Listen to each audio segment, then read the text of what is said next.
This is like one of my greatest objections. Like ideologically, I'm really not married to either side. I'm not. I mean, I would say most of my views, like politically, are lean center right. I got a couple on the center left, but I'm not an ideologue.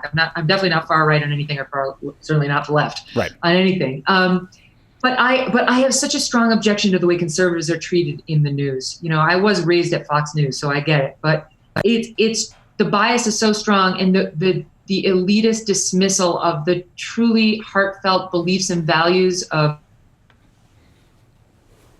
or Christian is disgusting to me. And it's like, it's the only kind of bias that's totally acceptable by the mainstream media, to turn their noses up. Like that segment we saw on Don Lemon with CNN with the two guys who were like, oh, with their maps and their math and their, that's how they actually think. That is how these so-called media elites actually think about most Republicans, unless you're like the Mitt Romney Republican. But it's upsetting to me because here in Montana, this is a red state. Right. These are good people. They have different values than they have in the Upper West Side of Manhattan, who are my neighbors normally.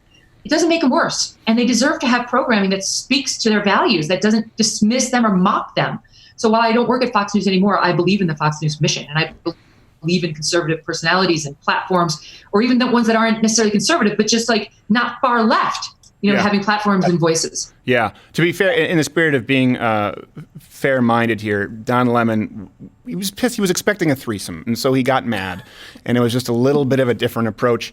See, this is the beauty of Odd Lot. I can say it. You don't have to be involved with it. If you two are drinking buddies. I sat here. Good sport. That's all I have. No, but I will say this in talking. That's a great point that you mentioned about daughters, because you know what? That's what men need to do with young men. I've always said this, you have some people on the other side who go, oh, child support is a scam. And I understand that right now you have men who lose their children and they have to pay alimony and there's no recourse and a woman's living with a boyfriend. I get that. But before we get to that problem, I've always tried to make sure that we are very clear on this show that men need to be good husbands first, be good fathers first, and raise other good young men.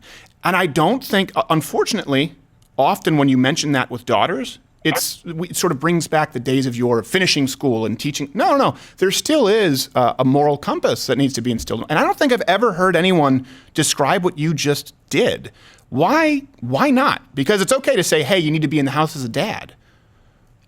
You need to be what? It's okay to say you need to be in the house and present as a father, but often we're told, don't infringe at all on young women. Like, let them do whatever they want. Otherwise, it's patriarchy. Well, I have felt it a lot. Like, I left Fox News because I wanted to raise my own children. I wasn't seeing them. And like, I would go to work at 3. That's when they came home from school. Mm-hmm. I would go to bed, I'd get home around midnight. So I'd see them for 1 hour in the morning, which is like from 7 to 8, which every parent knows is not quality time. It's get your backpack on, Get your breakfast, let's go. That is not quality. No. And it's not enough. It wasn't enough for me. So I knew I needed to leave, and I thought, okay, I'll go to NBC where I can do a show, and it's like, it'll be a show that puts some goodness into the world, and, I'll be able to raise my own kids. Well, we all know that didn't work out so well.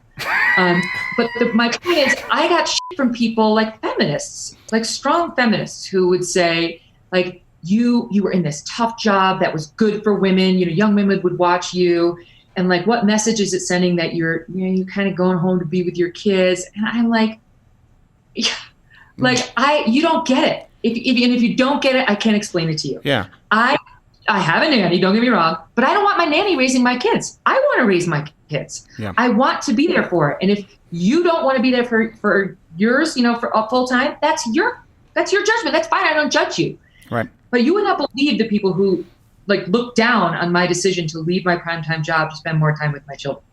Oh, I absolutely do believe it. And that's why I think it's something that is a part of the equation that I think isn't discussed nearly enough, because I know it's a major part of the equation, and I think it's something that's very unique with you.